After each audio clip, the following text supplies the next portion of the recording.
This week we took a quick trip to a picture-perfect little island, and somehow it turned into the most entertaining day that we didn't see coming. So it smell like rich people. You guys ever see the troll? You know us by now, so we're gonna go find food, get a little sidetracked on detours, I'll drag Tony into some bookstore, and we'll dive into a little bit of what this place is about. So, welcome to Bainbridge Island. Just enough off the radar to still be considered a delightful little local secret.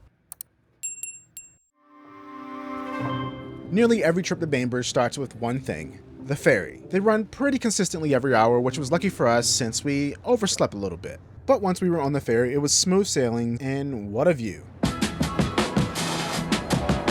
where my prom was.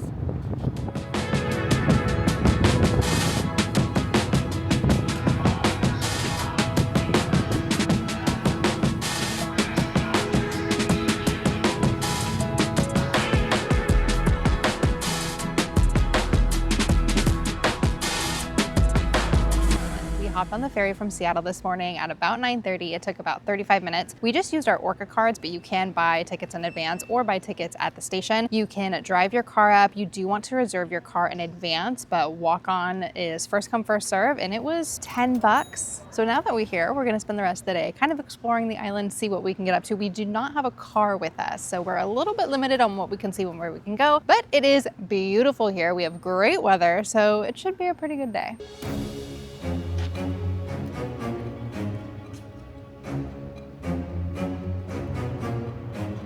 What did you say it smelled like? So it smells like rich people. What does that smell like? I don't know.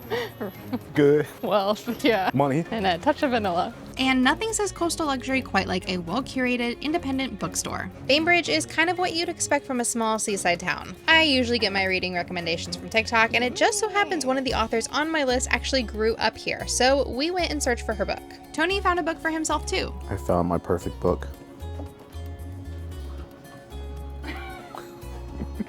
We stopped into Blackbird Bakery for some early morning pastries, but Pegasus was the real goal. Sure, we could have grabbed coffee at Blackbird, but this place is cuter, so priorities and such.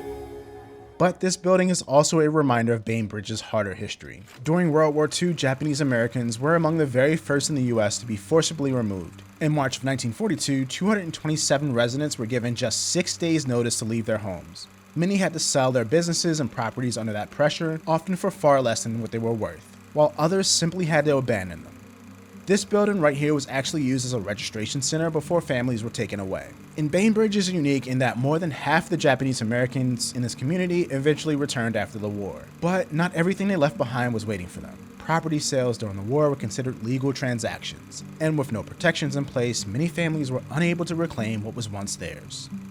So, sorry for getting a little dark over some coffee, but this is the kind of stuff that gets glossed over in travel that we always feel is important to at least learn about. But back to Pegasus. Sara got a dirty chai in a coffee mug big enough to fit a teacup pig. Yummy. And I got a Samoa donut. It took me a while to place the flavors because the frosting was like a Samoa cookie, but the donut itself tasted a little different, so I had to recruit Sara to help. Pumpkin. A pumpkin Samoa donut and 2 coffees for $19.22. We weren't sure there would be Ubers on the island. Turns out there are, but only a handful. So hopefully that won't be a problem later on. You guys ever see the troll? We haven't here, no. Same way, you want me to stop? Oh, okay.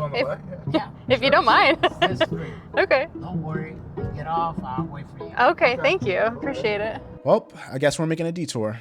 How nice is that guy? I've never had an Uber driver detour for us so we didn't miss an attraction. So our Uber driver, Sergio, picked us up and saw the camera and was like, Were you a tourist? have you seen the troll? We're like, no. We knew about the troll, but we'd never seen it. He's like, you gotta see the troll. You have to see it. You have to see it. You gotta see the troll. I'm gonna stop. You gotta go get out and see the troll. And he's just gonna wait for us. And Sergio wouldn't be the first to offer some nice small town hospitality. Cute. Been to the one in this aqua? Get there. Okay. Jacob's got dreads. Oh, really? A ponytail. That's funny. With that, I think I have our next video idea. Maybe we go in search of all the trolls in Washington down the I-5. Maybe we even take this global, because I think this artist is like everywhere.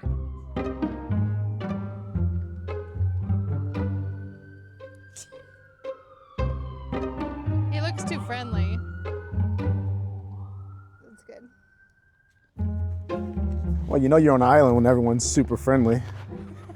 Not only is our Uber driver really nice, but we met some ladies down there by the troll, and they were telling us about the other trolls that are on the I-5 corridor, and they were saying there's some other ones we should go see. Maybe one of these days we'll get down there. Was it good? Really good. So cool. Yeah. What do you want next? Your tour guide. Yeah, that was perfect. Have you seen any of the other ones, like in Washington? I got the one on West Seattle. Uh-huh. Yeah. Do you live on Bainbridge? No. My wife works here. Oh. I live on Port Orchard. Oh, okay. We found an amazing Lyft driver. He also has underrated candy too. Some might call it grandma candy, but I like it. Thank you, Sergio. Yes, you're welcome. You have a good day. You too, guys. We are here. We're in Grand Forks East, and there's also Grand Forks West. We're probably not gonna go over there. That's a little far. Or so I thought. So we made a little bit of a mistake. Turns out we wanted Grand Forks West because that's closer to the next park we're gonna go to after this. So we just made a beeline over to the Grand Forks West, and now we're gonna start our hike. It's a hike. It's through nature. It's pretty. You're right. It's forest. You're right. It's just a little paved, which is perfect for us.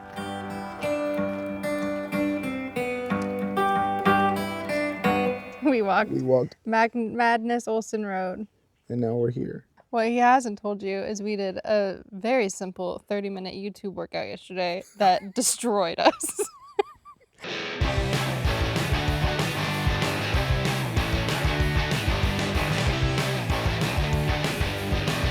You're not supposed to know that. We're in shape. We're getting back in shape. Yeah.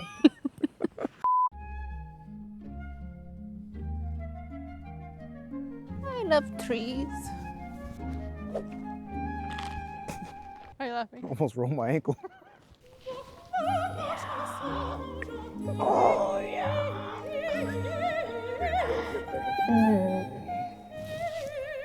What's the significance of the double glasses? What you mean? 1, because I can't see. 2, because I can't see in the sun. And I haven't had contacts for a year. So I keep waiting for us to go to Thailand so I can get eye doctor.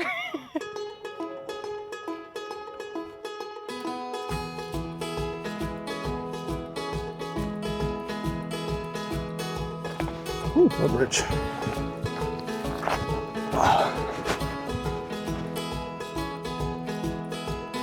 Follow me to my favorite tree. Behind my elementary school, we had like our field where we had recess, and then we had this whole wooded area, and there was trail systems back there. We just called it the nature trail, which is not very creative, but it was cool because our classes would like walk out there together, and we would go on like nature walks and like pick up leaves to like color and trace over and do like a lot of elementary level sciencey things.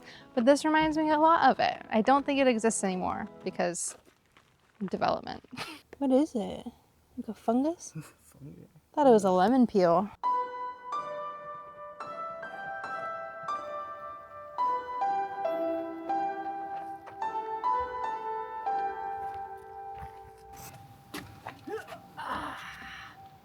Yoga. Is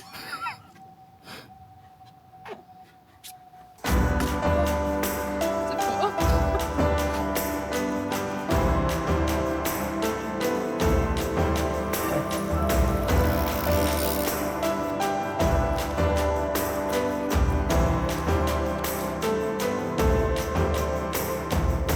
Keep seeing signs that say watch out for coyotes while on this trail, and I'm not one of those people that wants to see one, but I keep running through scenarios in my head of what would happen if we saw one. I think I would tell you to go, and I'd Jurassic Park it, like mirroring it. Really? Because when I fell back there, you said you gotta leave the weak ones behind. Well, survival of the fittest. So the reason we wanted the west side of the Grand Forest is so we could walk to the birthplace of pickleball. You're stepping on Barney. Oops, sorry, Barney. Over 3 million active players. Okay, so we do play this. You smell that? You hear that? This is where it all began. Pickleball. I had no idea it started here until we started getting on the ferry and researching this video a little bit. And I was like, oh, This is where pickleball originated, which is weird because I feel like it just blew up out of nowhere. Like Sarah talked about how she had it in middle school. I'd never heard about it until like COVID. I kind of get the appeal. It's like badminton meets tennis, but less strenuous than tennis. These are the Founders Courts, and anyone can come here and play for free. They have a shed where you can borrow the paddles too, so you don't even need to bring your own gear. Here I am talking about pickleball, and I can't find Sarah. I'm like, where is she? Maybe she's on the court. No, she's in her happy place, which is... I wish public playground for adults were a thing, but... I think they are. I feel like we've been to one. But No, I feel probably not like for free, I but want for free. I don't think it would ever happen because they adults would hurt themselves and then sue. adults would hurt themselves and they'd sell alcohol. And I don't want like the fitness playground. I want like slides and Yeah. swings and stuff. Yeah. This is always funny because I grew up in South King County, and so pickleball, I don't know how it spread in the 90s and early 2000s, but we played it in PE, and like we had pickleball courts at my elementary and middle school, so I always thought it was a thing. And then it blew up, and I remember like you didn't know what pickleball was when it like the craze happened, and then I think you were like, that's like the whitest thing I've ever That's the whitest sport I've ever seen. First thing I ever said was, what the is pickleball? Oh, I got a new pet. Oh my gosh. Oh, cute.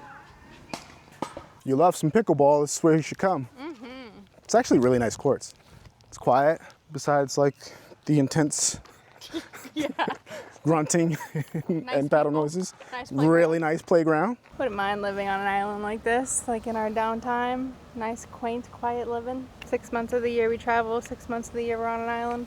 This is not the kind of island you were imagining when you you always say you wanted to retire on an island. I don't think this was No, this is not quite it. We did happen to find a lift to take us back to the downtown area where we'd grab some food while waiting for the ferry. That was until we came across something that had our favorite four-letter word. So before going to our, I guess, dinner spot, because it's kind of past lunch, but before dinner, we were stopping by the Museum of Art because it's free. This would not be our normal stop on our detours, but if we see a free sign, you can bet your bottom dollar we're gonna be in there. These paintings look kind of familiar, right? The exhibits rotate, but while we were here, the first floor featured work by Michael Stassinos. His paintings feel like a snapshot of Seattle life frozen in time. Upstairs, there was this incredible collection called Many Hats, One Spirit, showcasing the work of James W. Washington Jr.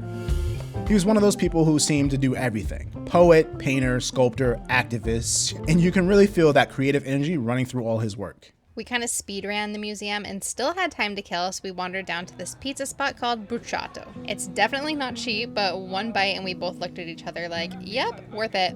Best decision we made all day. We got some olives and focaccia to start. Yum. Wow. That's good too. And a prosciutto crudo pizza that had pomodoro sauce, prosciutto, mozzarella, and basil. My job at restaurants was to cut the bread. You should be an expert. Probably to get me to shut up.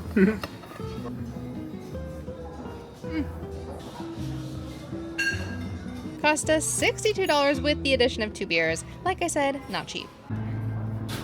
With food in the museum under our belts, we still had a little time before the next ferry, which means it's time to get drunk. Just kidding, just kidding. Just one more beer.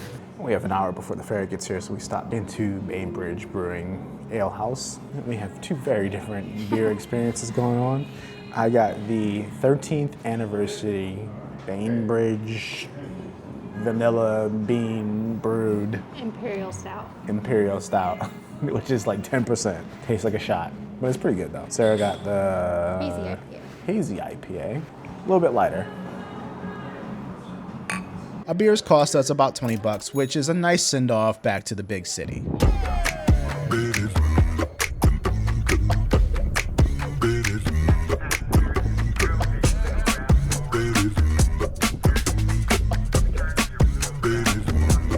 That wraps up our time in Seattle, but we're not done with Washington. Not by a long shot. But before we tackle the Olympic Peninsula, we got a little detour to Arizona coming up.